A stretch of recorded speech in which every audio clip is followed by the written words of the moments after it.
आज आप लोगों को एक ऐसी सच्ची कहानी से रूबरू कराने वाला हूं जिसको सुनने के बाद शायद आप लोगों की आंखें नम हो सकती है।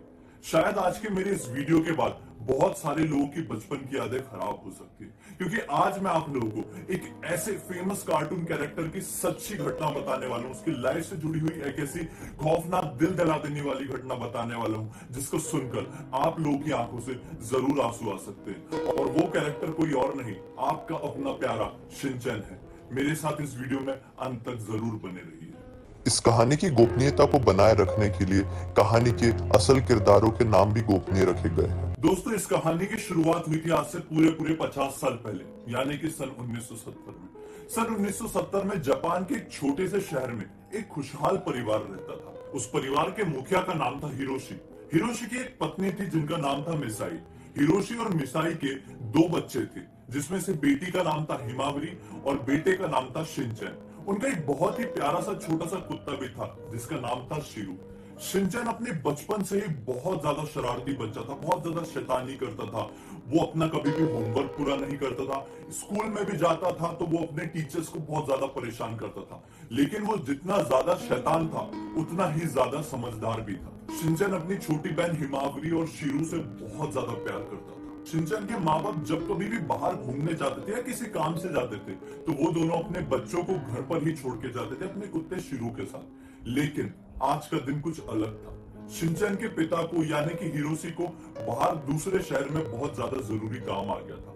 वो दूसरे शहर निकल चुके थे। शाम के वक्त मिसाई को ये याद आया कि उनके घर जरूरत की चीजें खत्म हो चुकी है। बाहर बहुत ज्यादा बारिश हो रही थी, तूफान हो रहा था। उसने ये सोचा कि शायद अगर मैं अपने बच्चों को घर पर ही छोड़ दूंगी तो उन्हें बाहर की बारिश की वजह से कुछ प्रॉब्लम हो सकती है।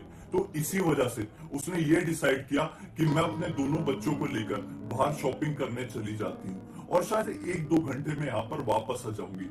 उसने यही किया।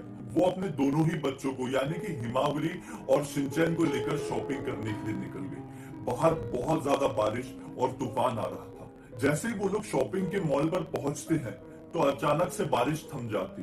गाड़ियां आम दिनों की तरह ही चलने लगती।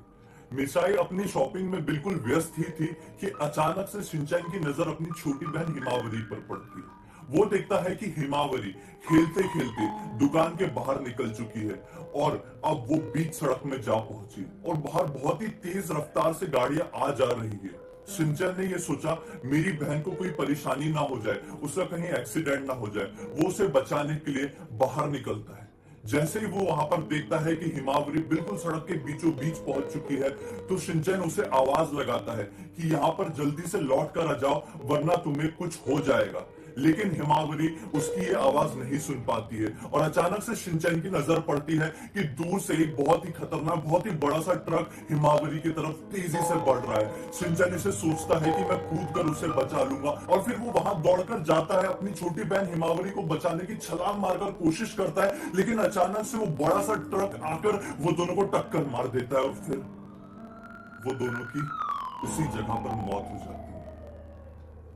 मिसाई को इस घटना से बहुत ही ज्यादा दुख होता है। वो पूरी टूट सी जाती है। जब शिनचैन के पिता को ये सारी चीजें पता चलती है तो बहुत ही ज्यादा नाराज होते हैं और इसी वजह से बहुत दिन तक मिसाई और हिरोशी के बीच में बातें नहीं होती।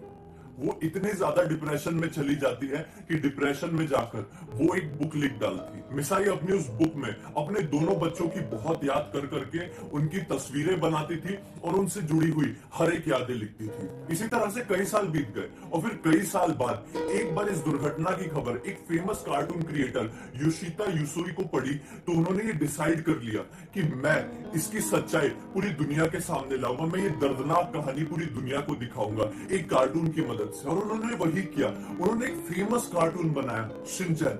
मुझे यकीन है कि आप में से बहुत सारे लोगों ने इस कार्टून को जरूर देखे होंगे। इस कार्टून की बहुत ज्यादा लोकप्रियता हुई बच्चों में। मुझे कमेंट सेक्शन में बताइए कि आप लोगों को ये कार्टून पसंद था या नहीं। योशिता युसुई इस कहानी से इतने ज्यादा भावुक हुए, इतना ज्यादा उनसे इसका लगाव हो गया कि वो इस कहानी का आखिरी पार्ट लोगों को नहीं दिखा पाए, क्योंकि उनका ये मानना था अगर हम इस कहानी का आखिरी सीजन या आखिरी पार्ट या आखिरी एपिसोड लोगों को दिखा देंगे, बच्चों को दिखा देंगे, तो उनके दिमाग में एक बुरा असर पड़ेगा, उनके दिमाग को इससे चोट लगेगी, उनके दिल को इससे चोट लगेगी। तो आज तक इस कार्टून का आखिरी एपिसोड किसी को नहीं दिखाया गया, और फिर शिनचैन कार्टून ना जाने किस तरह से अंत कर दिया गया। कमेंट सेक्शन में अगर आप लोगों को उसका अंत पता है तो जरूर बताइए। मैं अपनी इस वीडियो के जरिए किसी की भी भावनाओं को ठेस नहीं पहुंचाना चाहता था, लेकिन मेरा ये फर्ज बनता है कि मैं आप लोगों को एक सत्य बता